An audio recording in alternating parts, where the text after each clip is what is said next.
Nos que ele encontrou primeiro, ele disse: olha, eu vou acertar com vocês um denário por dia, um dinheiro. Era uma moeda de prata, o denário é uma moeda de prata, que correspondia ao salário de um trabalhador braçal, tá? Um denário. E assim ele fez, e voltou lá às 5 horas da tarde. Quando terminou o dia, aí ele diz: agora mandou o seu administrador ir lá e disse: olha, vai lá e paga o povo, e começa a pagar de trás para frente. Os que trabalharam só 1 hora pagam um denário, pagam dinheiro, e assim vai pagando todos o dinheiro. Aqueles que trabalharam desde cedo ficaram assim: cadê? Mas que injustiça é essa? Esses aqui que trabalharam só 1 hora ganharam um dinheiro, um denário. E nós que trabalhamos desde manhã, passamos pelo calor do dia, a insolação, e ganhamos o mesmo. Isso está errado. O dono da vinha disse assim: rapaz, quanto foi que eu acertei contigo? Foi um denário. Quanto eu te paguei? Um denário. Então pega o que é teu e vai embora. Ou tu está achando ruim eu fazer o que eu quero com o meu dinheiro? Pronto. Essa daqui, queridos, é a passagem bíblica que nós lemos. Vamos para uma aplicação aqui, irmãos. Vinha do Senhor, obra do Senhor, a obra dele, a seara dele aqui nesta terra. Os lavradores chamados a produzir, colher, nós. E nós podemos fazer então aqui uma aplicação, desde aqueles que saíram na madrugada até aqueles que saíram na 10ª hora, tá bom? Vamos ver quem foi que saiu madrugando. Abra sua Bíblia em Jeremias 7:25 e leia, por gentileza. Essa aplicação é válida, sim, teologicamente falando. Alguém saiu madrugando para a vinha do Senhor a trabalhar. Quem foram eles? 7:25 de Jeremias. Ninguém achou.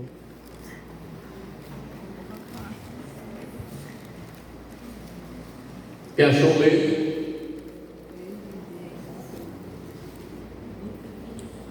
Desde o dia que os vossos pais saíram da terra do Egito até hoje, enviai-vos todos os meus servos, os profetas, todos os dias, madrugando e enviando.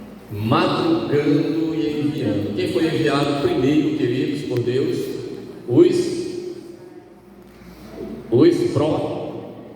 Os profetas. Ele disse: olha, desde quando vocês saíram do Egito, eu tenho enviado a vocês madrugando os meus profetas. Quer dizer, dá a ideia de muito cedo, de primeiro. Quem primeiro proclamou essa palavra, quem primeiro fez a obra, por assim dizer, foram os profetas enviados pelo Senhor. Madrugando o Senhor enviou os seus profetas. Amados, profeta do Antigo Testamento, como esses homens sofreram, cerrados ao meio, vivendo na solidão, incompreendidos, sentando-se solitários, como disse o próprio Jeremias, mas eles não deixaram de fazer a obra. Não deixaram de fazer a obra, e assim fizeram com excelência. Vamos ver quem foi enviado à 3ª hora, 9 horas da manhã. Vamos lá, Atos capítulo 2, versículo 15. Atos 2 e 15. Os profetas foram enviados madrugando, na 3ª hora, 9 horas da manhã. Quem foram? Atos 2 e 15. Leia esse. Esses homens estão embriagados, como vós pensais, sendo esta a 3ª hora do dia. Estão falando de quem, irmãos? Quem foi que foi confundido? Quem foram confundidos com embriagados, sendo 9 horas da manhã, 3ª hora? Quem foram? Os discípulos, a igreja primitiva. Às 9 horas Daquele dia eles estavam cheios do Espírito Santo e se levantando para pregar. E vós sabeis o que Deus fez através da vida de Pedro. Ele pregou o seu discurso, depois de batizado no Espírito Santo, e quase 3.000 almas se renderam ao Senhor. Agora, perguntemos se eles fizeram a obra com excelência ou não. É claro que fizeram. Conta-nos a história, a tradição conta, e que apenas João não foi martirizado, mas todos os outros discípulos de Jesus, da sua escola ali nos 12, com exceção de Judas, todos padeceram por morte violenta. Todos padeceram por morte de forma cruel e cruenta. Porém, eles cumpriram o seu ministério. Começaram na escatologia ou no relógio de Deus às 9 horas da manhã no dia de Pentecostes. Quem está compreendendo e glorifica o Senhor? E nessa vinha, queridos, mas teve alguém também que começou às 6 horas, 12 horas, a sexta hora do dia, meio-dia. Leia comigo João 4 e 6. 4 e 6. João 4 e 6. Ali que estava o poço de Jacó, era mais ou menos meio-dia, quando Jesus, cansado da viagem, sentou-se. Estava ali a fonte de Jacó. Jesus, pois, cansado do caminho, assentou-se assim junto da fonte. Era isso, quase a hora sexta. Quase meio-dia, Jesus teve um encontro com a mulher samaritana. Amém? E teve uma coisa, o diálogo dele com aquela mulher foi longo, não foi? Mas quando ela saiu de lá, deixando o cântaro e correndo, ela foi para a aldeia de Sicar e disse assim: olha, eu encontrei um homem ali que sabe tudo da minha vida, porventura não é este o Cristo? Ela já saiu dali missionária, proclamando a palavra de Deus. Aí a Bíblia diz que todos os daquela cidade de Sicar vieram até Jesus e disseram: agora, mulher, não é mais pelo que tu está contando, agora já é pelo que nós estamos vendo, louvado seja Deus. Então, ao meio-dia, os samaritanos começaram a pregar a palavra de Deus, através daquela que outrora era uma mulher de vida irregular, mas após o seu encontro com Jesus se levanta como uma verdadeira missionária e trouxe toda a sua aldeia aos pés de Jesus. Quem glorifica o nome do Senhor? Mas o dono da vinha, ele foi madrugando, ele foi 9 horas do dia, ele foi ao meio-dia, mas ele voltou às 3 da tarde. Leiam comigo Atos 10 e 3. 10 e 3. Logo aqui com o irmão Salomão, que ele está bem aqui pertinho dele, estava comigo aberto em Atos. A falar em línguas estranhas e a profetizar. Diz a Bíblia que os que estavam com Pedro ficaram abismados que sobre os gentios também estivesse vindo o dom do Espírito Santo. Então, a terceira hora, ou melhor, a 9ª hora, 3 da tarde, foi a hora dos gentios começarem a proclamar a palavra de Deus, a pregar a palavra de Deus. Então vamos repetindo: madrugando os profetas, na terceira hora os discípulos, ao meio-dia os samaritanos, 15 horas, 3 da tarde os gentios. Mas só que o dono da vinha, ele não gosta de ninguém ocioso e preguiçoso. 5 da tarde ele volta para a praça e procurando. Chegou e encontrou alguém assim: por que vocês estão parados aí, não vão trabalhar? Disse: porque não teve ninguém para nos assalariar, nos mandar para a vinha. Ele disse: então vão trabalhar na minha vinha. Na 10ª hora, faltando 1 hora para terminar o dia, ele estava procurando trabalhadores para a sua vinha. E essa última hora, irmão, é a hora da igreja atual. Essa última hora é a minha hora e a tua hora de produzir, de ir ir para a vinha do Senhor e fazer algo em prol das almas. Vocês querem ver? Leiam comigo, 1 de João 2:18. 1 de João 2:18. Leia. Aleluia.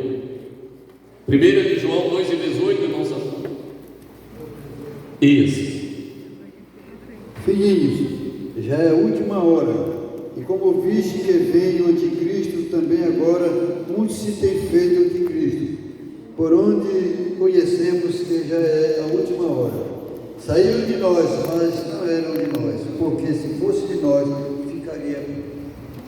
Filhinhos, já é a última hora. Já é esta última hora. E nessa última hora, que é a nossa hora, é o nosso tempo. Os profetas fizeram a obra, os discípulos fizeram a obra, a mulher samaritana fez a obra, os gentios, Cornélio fez a obra, e agora é a nossa vez, queridos. É a nossa vez. Tempos são diferentes e épocas são diferentes, mas a recompensa é igual. Por quê, amados? Se nós tivermos essa ilustração feita como dos últimos para os primeiros, imagine comigo a recompensa. A recompensa, os últimos para os primeiros. Quem será recompensado primeiro será a igreja atual. Imagine no céu de glória, você talvez conversando com Elias, perseguido, indo se refugiar na casa de uma viúva, junto ao ribeiro de Querite, sendo alimentado por corvos, sendo alimentado com um pedacinho de bolo, tendo que aumentar o azeite lá daquela viúva de Sarepta, e você chegar lá e bater um papo com Elias. A gente chegar e dizer assim: quem é você? Eu sou Elias. Eu preguei muito sobre a tua história. E você quem é? Eu sou fulano de tal. De onde, qual era? Bem daqui, de pertinho do arrebatamento da igreja. Peraí, mas está no mesmo céu que eu. Corre até então ao dono do céu e disse, imaginando assim, ele ia dizendo assim: eu não acredito, ele teve a mesma recompensa que eu. E o Senhor dizendo: o céu é meu, eu dou para quem eu quero. Igual, recompensa igual, épocas diferentes, mas recompensa igual. Agora, amados, o problema é que nós temos tido tantas e tantas condições, mas não temos feito a obra com afinco com que aqueles do passado fizeram. Essa é uma verdade que nos é imposta nessa geração. E o Senhor continua chamando para a sua vinha, continua chamando para a sua seara, e dizendo: os campos estão brancos para a ceifa. Os campos já estão brancos para a ceifa. E nesses dias nós estamos preocupados com tantas coisas, irmãos, com tantas coisas, e não temos aprendido a descansar no Senhor e fazer a sua obra devidamente para glorificar o seu nome. Quem compreende, glorifica o nome do Senhor nosso Deus. Aleluia! O tempo é hoje. O tempo é hoje. A hora é agora. A Bíblia diz que Davi, no seu tempo, fez aquilo que lhe foi imposto. Mas hoje é a nossa geração. É a nossa geração. E nós temos que admitir uma coisa: nós recebemos uma igreja, eu me preocupo com isso, porque nós recebemos uma igreja boa, de Antônio Mentor Soares, de Anselmo Cardoso, do pastor Manuel Mentivi, de tantos outros que nos antecederam. E que tipo de igreja nós vamos entregar àqueles que virão depois de nós, se o arrebatamento da igreja não acontecer? Essa questão deve ser pensada, irmãos. Deve ser pensada. O Senhor procurando homens e mulheres que queiram se disponibilizar para a sua vinha, para a sua seara nesses dias. Aleluia. E eu creio que quando nós estamos pregando a palavra, Ele está falando a corações. Que quando nós estamos pregando a palavra, Ele está fazendo chamamentos específicos para a sua vinha. Quem crê, glorifica o nome do Senhor. Amém? Eu quero só ler alguns versículos com vocês, vocês vão já entender, tá bom? Essa parte aqui a gente terminou. Eu quero só ler que vocês leiam alguns versículos. Leia comigo Romanos 12, 13. E seguir Bom, leia 1 de Pedro 4 e 9. 1 de Pedro 4 e 9. Café com Bíblia, por que é 1 de Pedro e não 1 de Pedro? 4, 1 de Pedro 4 e 9. É isso, é?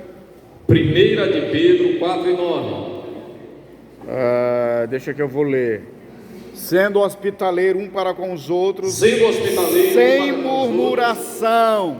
Sem murmuração. Sendo hospitaleiro um para com os outros, sem murmuração. Bom, 1 Timóteo 3 e 2.